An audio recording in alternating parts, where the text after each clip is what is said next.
बिहार के पटना में दूर कहीं बसा एक छोटा सा गांव था, दनियावा। सुबह की ठंडी हवा, पेड़ों से गिरती ओस की बूंदें और दूर से आती पक्षियों की चहचहाहट, पूरा माहौल किसी जन्नत से कम नहीं था। गांव के लोग सादगी में यकीन रखते थे, न ज्यादा लालच न कोई दिखावा, बस मेहनत और सुकून भरी जिंदगी थी।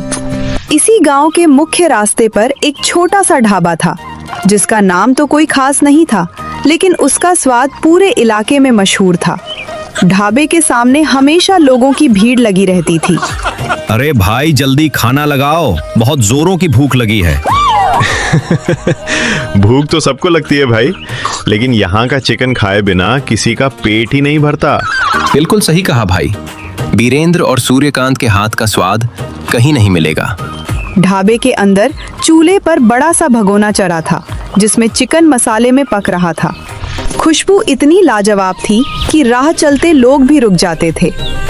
भैया ये वाला ऑर्डर तैयार है, 2 प्लेट और बनानी है। अरे आ रहा है भाई, थोड़ा सब्र करो, मजा आ जाएगा।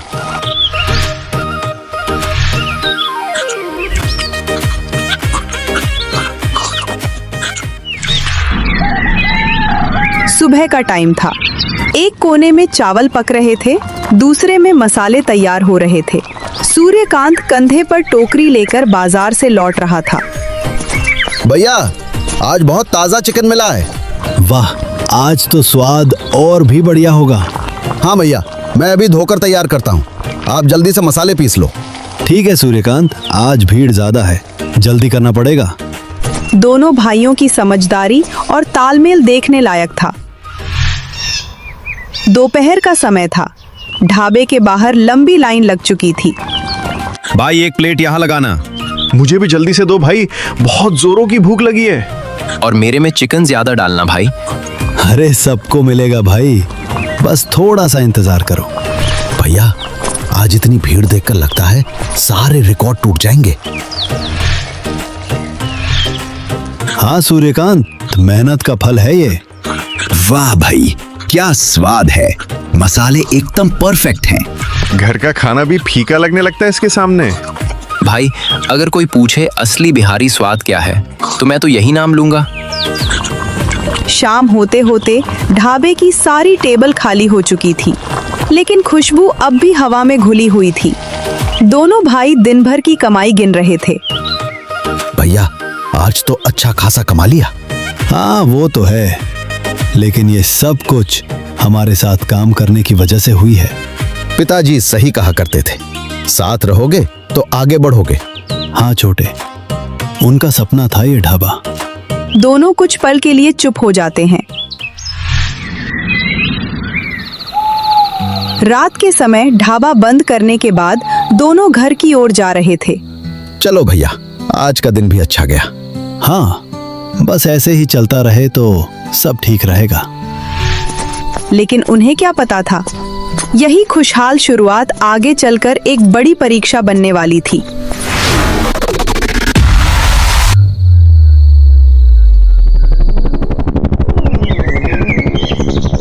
समय धीरे धीरे बीत रहा था। ढाबा दिन प्रतिदिन तरक्की कर रहा था, लेकिन जिंदगी हमेशा एक जैसी नहीं रहती।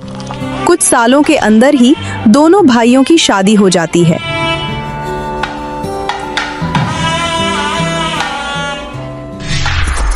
शाम का समय था। बीरेंद्र थका हुआ ढाबे से घर लौटता है। आ गए आप? जरा इधर आइए, मुझे आपसे बात करनी है। क्या हुआ कोमल? अभी अभी तो आया ही हूँ। देखिए, ये साड़ी कितनी पुरानी हो गई है। और पड़ोस वाली रेखा को देखा है आपने? क्यों, क्या हुआ उसे? नई साड़ी पहनकर घूम रही थी और मुझे बार बार दिखा रही थी। ओहो कोमल, तो उसमें इतना परेशान होने वाली क्या बात है? आपको समझ नहीं आता? मुझे भी वैसी ही साड़ी चाहिए। आप मुझे इसी महीने वैसी ही साड़ी दिलाइए। कोमल, अभी ये सब नहीं कर सकता, अभी इतना पैसा नहीं बचता। क्यों? क्यों नहीं बचता है? ढाबा तो अच्छा खासा चल रहा है। ढाबा तो अच्छा चल रहा है, पर आधा पैसा तो सूर्यकांत को देना पड़ता है। तभी कुछ पल के लिए सन्नाटा पसर जाता है।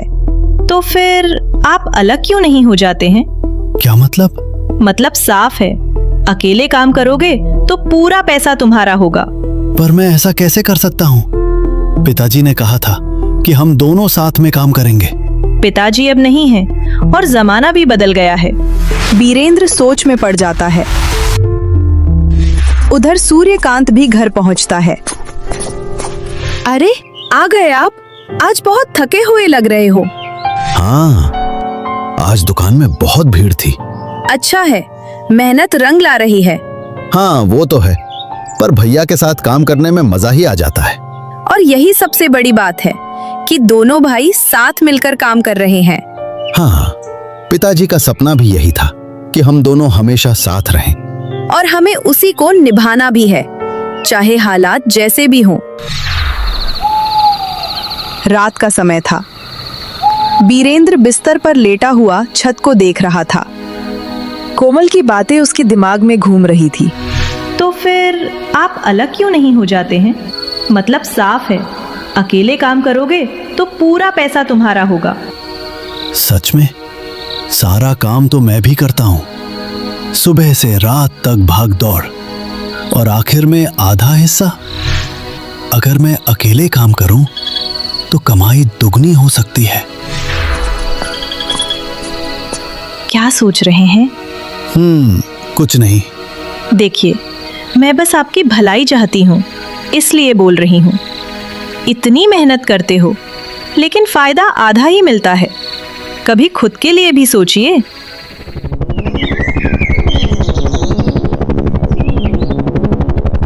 अगली सुबह ढाबे पर फिर वही रौनक थी। भैया आज तो और भीड़ लगेगी, देख लेना। क्या हुआ भैया, आप आज शांत लग रहे हो? कुछ नहीं, बस थोड़ा थका हूं। कब तक ऐसे चलेगा? मुझे कुछ करना ही पड़ेगा। दिन तो वैसे ही बीत रहा था, लेकिन बीरेंद्र के मन में लालच का एक छोटा सा बीज बोया जा चुका था, जो धीरे धीरे एक बड़े तूफान में बदलने वाला था।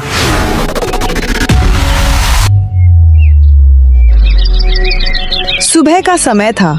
ढाबे पर पहले से ज्यादा भीड़ थी। चूल्हे पर चिकन पक रहा था।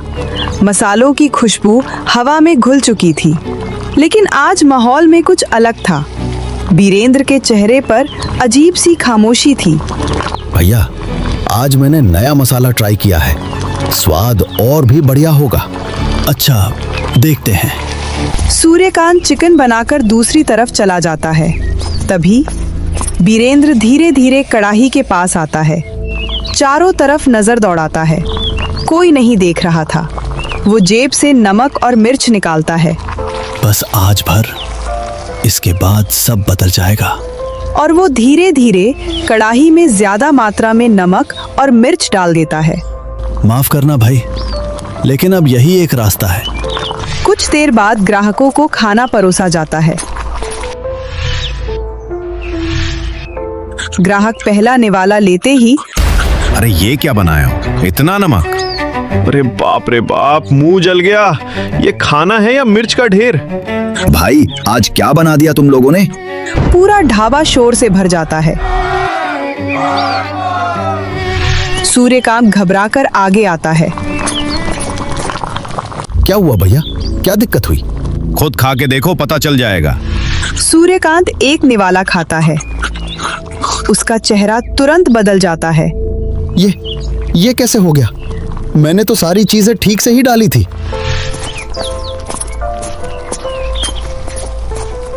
बस बहुत हो गया सूर्यकांत, अब और नहीं चलेगा। पर भैया मैंने तो हर दिन कोई ना कोई गलती, कभी नमक ज्यादा, कभी मसाला गलत। नहीं भैया, मैं सच कह रहा हूँ, मैंने सब कुछ सही सही दिया था। अगर नहीं खिलानी है तो बोल दो, हम दूसरे जगह चले जाएंगे। खाने में इतना नमक और मिर्च डालने का क्या मतलब है? अगर ऐसा ही खाना मिलेगा तो हम नहीं आएंगे यहाँ। ढाबे पर सन्नाटा छा जाता है। सूर्यकांत सच बता, तू जानबूझकर ऐसा कर रहा है ना? भैया आप ये क्या बोल रहे हो? मैं ऐसा क्यों करूंगा? ताकि ग्राहक कम खाएं और तेरा खर्चा कम हो। नहीं भैया, मैं ऐसा कभी नहीं सोच सकता। अब और नहीं सूर्यकांत, आज से तू इस ढाबे में काम नहीं करेगा। ये सुनकर सब चौंक जाते हैं। भैया, ये क्या कह रहे हो आप? जो तूने सुना वही कह रहा हूं। तेरी वजह से मेरा धंधा खराब हो रहा है, लेकिन मैंने कुछ नहीं किया। बस अब एक शब्द नहीं, निकल जा यहां से। सूर्यकांत की आंखों में आंसू आ जाते हैं। वो धीरे धीरे पीछे हटता है, ढाबे के हर कोने को देखता है जहां उसने सपने देखे थे, वही जगह जहां पिताजी की यादें थी। भैया, अगर आपको लगता है कि मैं गलत हूं तो ठीक है, मैं चला जाता हूं, लेकिन एक दिन आपको सच जरूर पता चलेगा। बीरेंद्र चुप खड़ा रहता है। लालच ने उसकी आंखें बंद कर दी थी। सूर्यकांत ढाबे से बाहर निकलता है। धीरे धीरे चलता हुआ आंखों से आंसू गिरते रहते हैं। लगता है दोनों भाइयों में लड़ाई हो गई। हाँ, अब देखो क्या होता है। ढाबा तो वही था, लेकिन अब वहां से एक भाई की जगह खाली हो चुकी थी और इस साजिश ने एक मजबूत रिश्ते को तोड़ दिया था। लेकिन ये तो बस शुरुआत थी। आगे कहानी और खतरनाक मोड़ लेने वाली थी।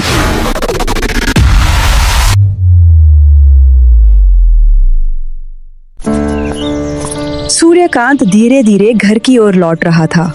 आंखें नम, कदम भारी। हर कदम के साथ उसे ढाबे की यादें सता रही थी। जिस जगह को अपना सब कुछ समझा, आज वहीं से निकाल दिया गया।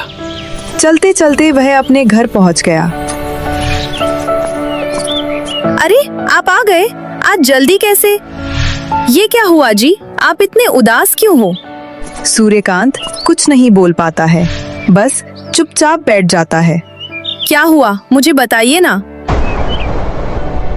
भैया ने मुझे ढाबे से निकाल दिया। क्या? लेकिन क्यों? वो कह रहे थे मैंने खाना खराब कर दिया है। लेकिन आप ऐसा कर ही नहीं सकते, मैं नहीं मानती। मुझे खुद समझ नहीं आया ये सब कैसे हुआ। रश्मिता कुछ पल सोचती है, फिर अंदर जाती है और एक छोटा सा डिब्बा लेकर आती है। ये क्या है?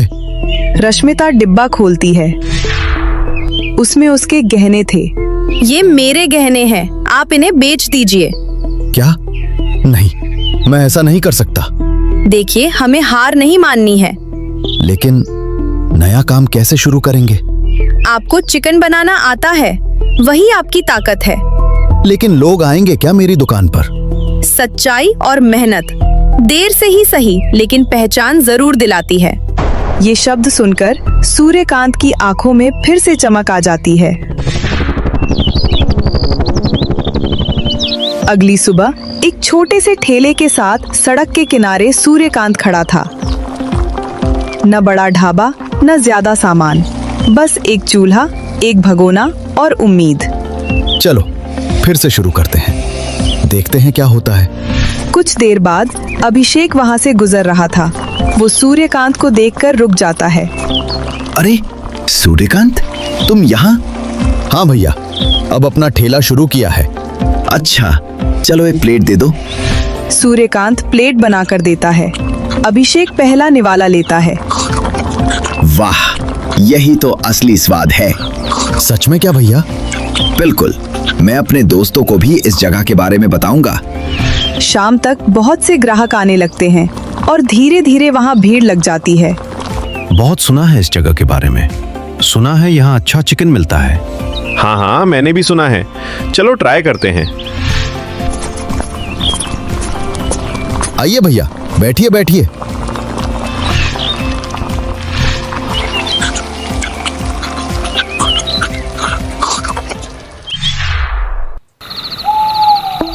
रात को सूर्यकांत कमाई गिन रहा था। ज्यादा नहीं थे, लेकिन सच्ची मेहनत के थे। रश्मिता, तुम्हें पता है आज पहला दिन था और बहुत से लोग आए हमारी दुकान पर। देखा, मैंने कहा था ना। हाँ रश्मिता, अब देखना, धीरे धीरे सब ठीक हो जाएगा। एक तरफ था छोटा सा ठेला, लेकिन सच्चाई और मेहनत के साथ, और दूसरी तरफ था बड़ा ढाबा, लेकिन गलत रास्ते की ओर बढ़ता हुआ। अब कहानी दो रास्तों में बंट चुकी थी। एक रास्ता संघर्ष का और दूसरा लालच का। और आगे ये टकराव क्या रंग लाता है?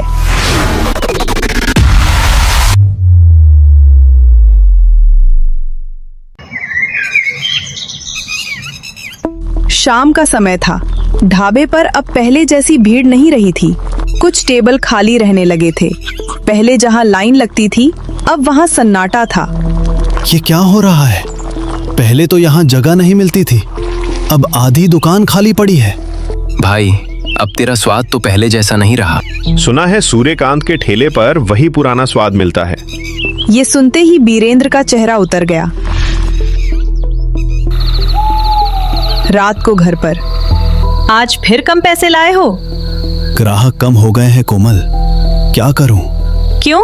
पहले तो भीड़ लगी रहती थी। लोग अब सूर्यकांत के पास भी तो जाने लगे हैं। तो कुछ नया करो ना। ऐसे बैठे रहोगे तो कैसे चलेगा? क्या करूं, समझ नहीं आ रहा। इतना बड़ा ढाबा है और दिमाग इतना छोटा। ये बात सीधे बीरेंद्र के दिल पर लगती है। अगले ही दिन ढाबे पर एक आदमी आता है। साफ सुथरे कपड़े, चालाक नजर। अरे बीरेंद्र भाई, कैसे हो? अरे जमीर, तू यहाँ कैसे? सुना है तुम्हारा ढाबा बहुत मशहूर है, इसलिए सोचा मिलते चलूं। अब पहले जैसा नहीं रहा भाई। क्यों? अब क्या हुआ? बस किस्मत साथ नहीं दे रही। जमीर थोड़ा करीब आता है। अगर मैं कहूँ कि मैं तुम्हारी किस्मत बदल सकता हूँ तो? बीरेंद्र चौंक जाता है। क्या मतलब? यहाँ कुछ नहीं बता सकता, चलो मेरे साथ। दोनों एक सुनसान जगह पर पहुंच जाते हैं। वहां एक पुराना गोदाम था। अंदर कुछ लोग खड़े थे। ये सब क्या है? यही तुम्हारा नया रास्ता है। वो एक बैग खोलता है। अंदर खास सामान पड़ा था। नहीं, ये गलत है, मैं ये नहीं कर सकता। गलत? पैसा गलत नहीं होता दोस्त। लेकिन पुलिस, यदि पुलिस ने पकड़ लिया तो? तू डर मत, मैं सब कुछ सेट कर चुका हूँ। 1 महीने में इतना कमाएगा कि ऐसे ऐसे 4 ढाबे खोल लेगा। ये सुनकर बीरेंद्र चुप हो जाता है। वहां से वापस आते समय वह मन ही मन सोचता है, गलत है, लेकिन पैसा भी तो चाहिए। अगर ये मौका छोड़ दिया तो दोबारा मौका नहीं मिलेगा। आज जल्दी घर आ गए, क्या हुआ? एक नया काम मिला है, लेकिन थोड़ा गलत है। कितना पैसा मिलेगा? बहुत, जितना तुम सोच भी नहीं सकती। तो फिर सोच क्या रहे हो? जल्दी से हाँ कर दो। लेकिन अगर पकड़े गए तो? डरते क्यों हो? मौका है, हाथ से मत जाने दो। अब बीरेंद्र पूरी तरह उलझ चुका था। अगले ही दिन जमीर फिर से उसकी दुकान पर आता है। तो फिर क्या सोचा? बीरेंद्र की आंखों में लालच साफ दिख रहा था। ठीक है, मैं तैयार हूँ। जमीर मुस्कुरा देता है। बस यही सुनना था। शाम होते ही जमीर ढाबे में सामान रखवा देता है। बस अब मजा देख, पैसा ही पैसा होगा। अगले दिन एक शराबी वहां आता है। ओ बीरेंद्र भैया, सुना है कि यहाँ चिकन के साथ साथ कुछ पीने को भी मिलता है। हाँ, मिलती तो है, पर उसके लिए तुम्हें दुकान के पिछले तरफ आना पड़ेगा। और यहीं से शुरू होती है गलत रास्ते की असली शुरुआत। एक तरफ सूर्यकांत मेहनत से आगे बढ़ रहा था और दूसरी तरफ बीरेंद्र लालच के दलदल में फंस चुका था। अब ये खेल सिर्फ पैसे का नहीं, बल्कि अंजाम का होने वाला था।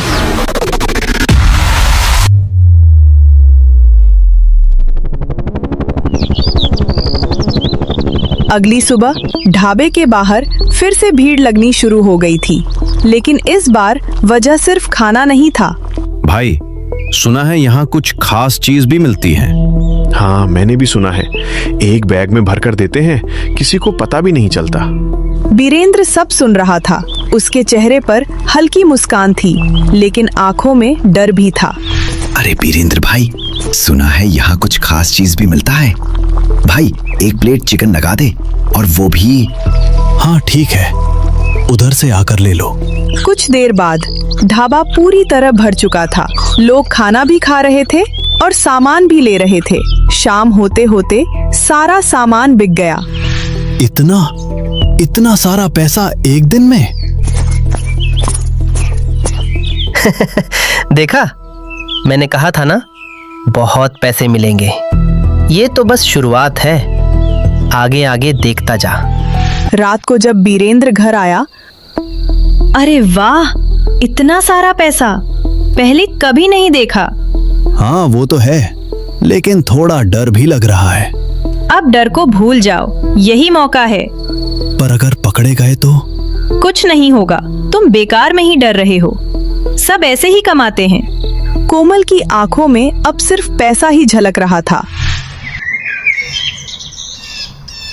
उधर सूर्यकांत छोटा सा ठेला लिए अपना दुकान चला रहा था। भीड़ कम थी लेकिन सच्ची थी। भाई, तुम्हारा स्वाद तो वही है, लेकिन लोग उधर क्यों जा रहे हैं? शायद उधर कुछ और भी मिल रहा होगा। तभी अभिषेक आता है। अरे अभिषेक भैया, अब बहुत कम दिखते हो।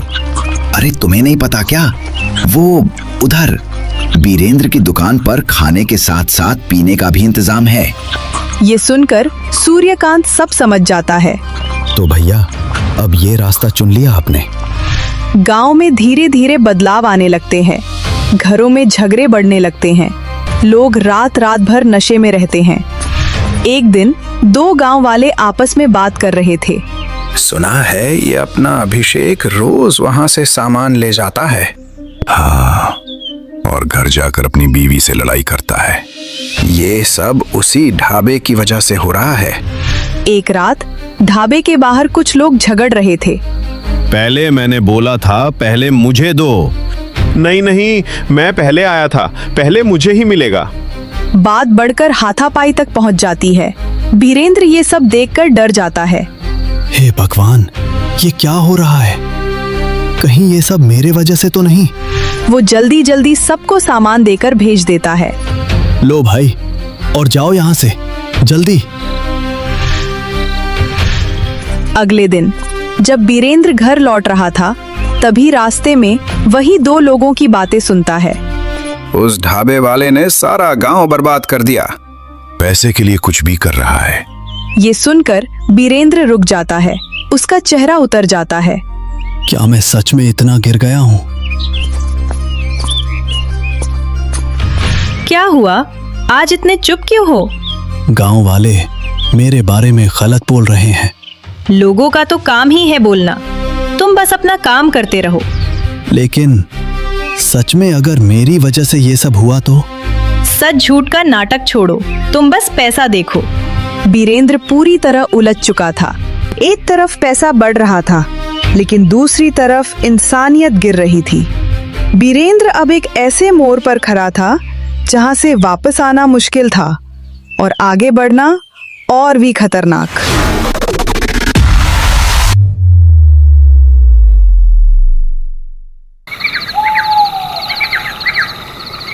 रात का समय, घर में सन्नाटा छाया हुआ था, लेकिन बीरेंद्र के मन में तूफान चल रहा था। वो बिस्तर पर लेटा छत को देख रहा था। आंखों में नींद नहीं, दिमाग में वही बातें घूम रही थी। उस ढाबे वाले ने सारा गांव बर्बाद कर दिया, पैसे के लिए कुछ भी कर रहा है। क्या सच में ये सब मेरी वजह से हो रहा है? वो अचानक उठकर बैठ जाता है। पसीना, तेज सांसें।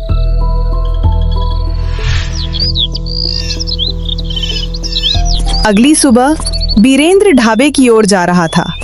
तभी रास्ते में एक औरत रोती हुई दिखती है। पास में उसका पति नशे में लड़खड़ा रहा था। तुम फिर पी कर आए हो, तुम्हें घर का ख्याल है कि नहीं? चुप रहे, ज्यादा बोलेगी तो अच्छा नहीं होगा। वो उसे धक्का दे देता है। बीरेंद्र ये सब देखकर रुक जाता है।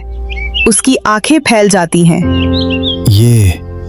ये सब उसी सामान की वजह से हो रहा है। वो ढाबे पर पहुंचता है। भीड़ पहले से ज्यादा थी, लेकिन इस बार बीरेंद्र खुश नहीं था। भाई कहाँ हो? जल्दी से लाओ, अब और रहा नहीं जा रहा। हाँ भाई, जल्दी जल्दी हाथ चलाओ, मुझसे भी अब रहा नहीं जा रहा। ये वही जगह है जहाँ लोग खाने के लिए आते थे, और आज? उसका दिल बैठने लगता है।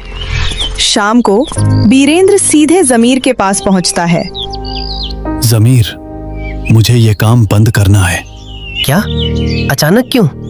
क्या हो गया? बहुत से लोग बर्बाद हो रहे हैं, लोगों के घर टूट रहे हैं। मैं और ये काम नहीं करना चाहता। अरे तो उससे क्या हुआ? हमें तो पैसा मिल रहा है ना। नहीं, मुझे ये पाप नहीं करना। माहौल अचानक गंभीर हो जाता है। देख वीरेंद्र, ये खेल शुरू करना आसान है, लेकिन छोड़ना उतना ही मुश्किल। क्या मतलब है तुम्हारा?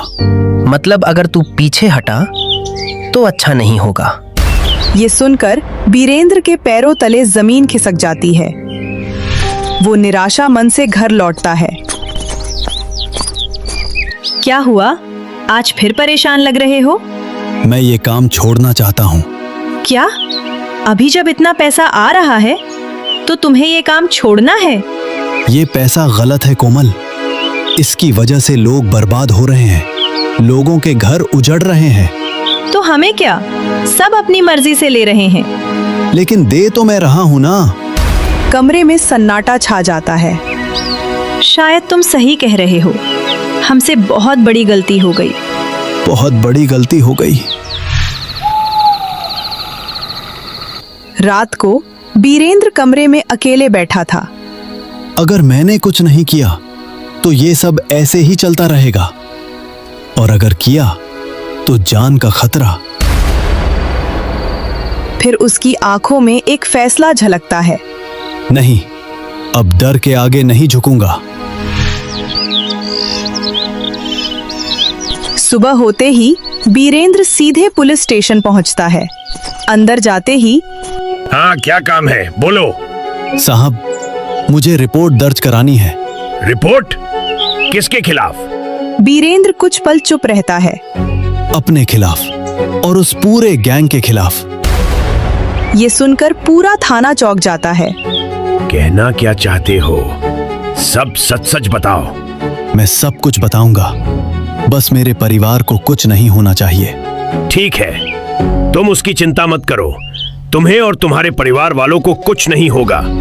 तुमने हिम्मत दिखाई है, इसलिए हम तुम्हारे साथ हैं। एक तरफ था डर, दूसरी तरफ था सच, और वीरेंद्र ने चुन लिया था सच का रास्ता।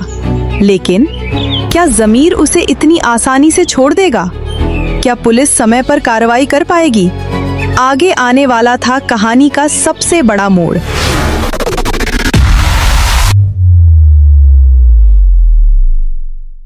सुबह का समय था।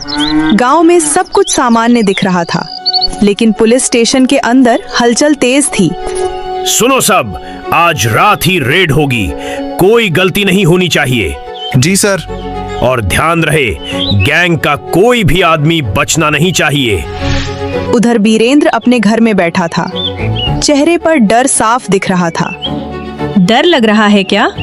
हाँ, अगर ज़मीर को पता चल गया तो? अब जब कदम उठा ही लिए हो तब पीछे मत हटना।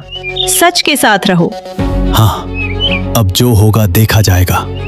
रात होते ही अंधेरा छा गया। चारों तरफ सन्नाटा फैला हुआ था।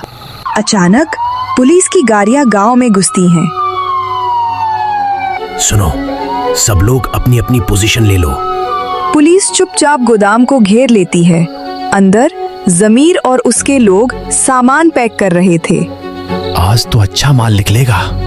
अचानक दरवाजा तोड़कर पुलिस अंदर घुसती है। पुलिस, कोई भागने की कोशिश मत करना, वरना गोलियों से भून दिए जाओगे। भगदड़ मच जाती है। भागो, सब भागो। कुछ लोग भागने की कोशिश करते हैं, लेकिन पुलिस उन्हें पकड़ लेती है। सर, ये वाला भी पकड़ा गया। सबको हथकड़ी लगाओ। ज़मीर भागने की कोशिश करता है। पीछे से पुलिस उसे पकड़ लेती है। छोड़ो मुझे, तुम जानते नहीं मैं कौन हूँ। अब सब पता चल जाएगा। चल चुपचाप। ज़मीर के हाथों में हथकड़ी लग जाती है।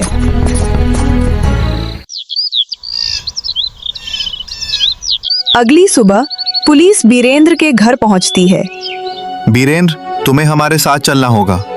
लेकिन ये तो खुद आए थे सच बताने। हमें सब पता है, लेकिन कानून अपना काम करेगा। ठीक है, चलिए, मैं तैयार हूँ। वो खुद हाथ आगे बढ़ा देता है। अपना ख्याल रखना कोमल। ठीक है, जल्दी वापस आना। जेल के अंदर चारों तरफ सन्नाटा था, भारी माहौल। बीरेंद्र एक कोने में बैठा था। ये सब मेरी ही गलती का नतीजा है। बहुत परेशान लग रहे हो भाई। पहली बार यहाँ आए हो क्या? हाँ। गलत रास्ता अक्सर यही लाता है। ये सुनकर बीरेंद्र की आंखें झुक जाती हैं। उधर गांव में पुलिस ने पूरे गैंग को पकड़ लिया था। लोग बातें कर रहे थे। अच्छा हुआ ये सब बंद हुआ। दिन, हफ्ते और फिर महीने बीत जाते हैं। बीरेंद्र जेल में अपनी गलती पर सोचता रहता है। काश मैंने ये सब पहले ही समझ लिया होता। 1 साल बाद जेल का दरवाजा खुलता है। बीरेंद्र, तुम्हारी सजा पूरी हो गई। अब तुम घर जा सकते हो। बीरेंद्र धीरे धीरे बाहर निकलता है, आंखों में पछतावा लेकिन एक नई उम्मीद भी थी। 1 साल की सजा ने बीरेंद्र को बदल दिया था, लेकिन क्या गांव वाले उसे स्वीकार करेंगे? क्या उसका भाई उसे माफ करेगा? क्या वो फिर से अपनी जिंदगी शुरू कर पाएगा?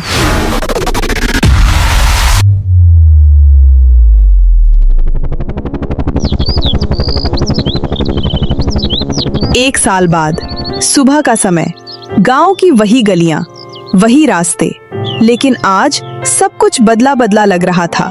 बीरेंद्र धीरे धीरे गांव में कदम रखता है, सिर झुका हुआ, आंखों में शर्म और पछतावा। जैसे ही लोग उसे देखते हैं, देखो देखो, पूरे गांव को बर्बाद करके आ गया वापस। ये तो वही है जिसने गांव का नाम खराब किया था। ये बातें बीरेंद्र के कानों में साफ सुनाई दे रही थीं। बीरेंद्र आगे बढ़ता है, कुछ लोग उसके सामने आ जाते हैं। क्यों आया है वापस? और बर्बादी फैलाने? जेल की हवा खाकर भी कुछ नहीं सीखा होगा। भीड़ इकट्ठा होने लगती है। हमारे गांव का नाम मिट्टी में मिला दिया तूने। बीरेंद्र चुप खड़ा रहता है, ना कोई जवाब, ना कोई बहाना, बस आंखों में आंसू। तभी भीड़ को चीरते हुए सूर्यकांत आगे आता है। बस बहुत हो गया, क्यों ताने मार रहे हो सब? गलती की है, माना है, सजा भी काटी है। तो क्या हुआ? काम भी तो गलत किया था ना? और उसे खत्म भी तो उन्होंने ही किया है। सब लोग एक दूसरे को देखने लगते हैं। अगर भैया चाहते तो वो आज भी वो गलत काम कर सकते थे, लेकिन उन्होंने खुद पुलिस के पास जाकर सब सच बताया। तो कौन सा बड़ा काम कर दिया? हाँ, बहुत बड़ा काम किया है। आप में से कौन था जो उस गैंग के खिलाफ खड़ा होता? कौन था जो अपनी जान खतरे में डालता? पूरे माहौल में सन्नाटा छा जाता है। बीरेंद्र आगे आता है, आंखों में आंसू, हाथ जोड़कर। देखिए, मैं जानता हूँ मैंने गलती की, बहुत बड़ी गलती। पैसों के लालच में मैं अंधा हो गया था। आप लोग मुझे माफ करें या ना करें, लेकिन मैं वादा करता हूँ अब वही गलती कभी नहीं दोहराऊंगा। कुछ पल के लिए पूरा गांव चुप हो जाता है, कोई कुछ नहीं बोलता। लोगों के चेहरे पर सोच साफ दिख रही थी। एक बुजुर्ग धीरे से आगे आते हैं। गलती तो बड़ी की है तूने, लेकिन उसे मानने की हिम्मत भी दिखाई है। सूर्यकांत बीरेंद्र के पास आता है, उसके कंधे पर हाथ रखता है। भैया, अब आप देखना, सब ठीक हो जाएगा। ये सुनकर बीरेंद्र की आंखों से आंसू बहने लगते हैं। सूर्यकांत, मुझे माफ कर दे भाई। भाई से माफी नहीं मानते भैया, गले लगते हैं। दोनों एक दूसरे को गले लगा लेते हैं। भीड़ धीरे धीरे छटने लगती है। कुछ लोग अब नरम पड़ चुके थे। शायद इसे एक मौका देना चाहिए। एक गलती ने रिश्ते तोड़ दिए थे, लेकिन एक सच्चाई ने उन्हें फिर से जोड़ दिया। अब सवाल था, क्या दोनों भाई फिर से साथ काम करेंगे? क्या वो अपना खोया हुआ सम्मान वापस पा पाएंगे?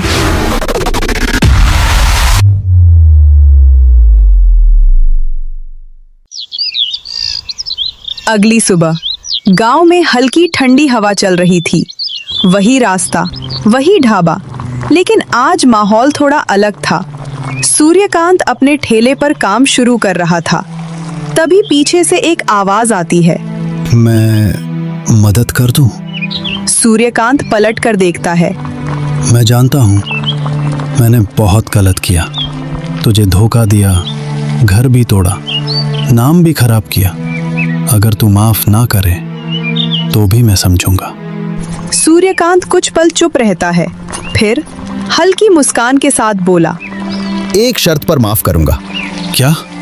हम लोग फिर से साथ काम करेंगे जैसे पहले करते थे। सच में? हाँ भैया, परिवार साथ हो तो सब ठीक हो जाता है। कुछ दिनों बाद वही पुराना ढाबा फिर से तैयार हो रहा था। दोनों भाई मिलकर साफ सफाई कर रहे थे। याद है पिताजी कैसे डांटते थे अगर सफाई नहीं होती थी? हाँ भैया, और कहते थे खाना अच्छा बनाओ लेकिन जगह साफ रखो। दोनों हंस पड़ते हैं। ढाबा फिर से खुलता है। पहला ग्राहक आता है। क्या ये ढाबा फिर से खुल गया? हाँ भैया, आइए बैठिए। आज का चिकन पहले जैसा ही स्वाद देगा। ग्राहक खाना खाता है और मुस्कुरा देता है। अरे वाह, वही पुराना स्वाद। वाह भाई, मजा आ गया। धीरे धीरे भीड़ फिर से बढ़ने लगती है। गांव वाले अब बदल चुके थे। देखो, दोनों भाई फिर साथ में काम कर रहे हैं। गलती तो की थी, लेकिन अब सुधर गया है। तभी एक बुजुर्ग आगे आते हैं।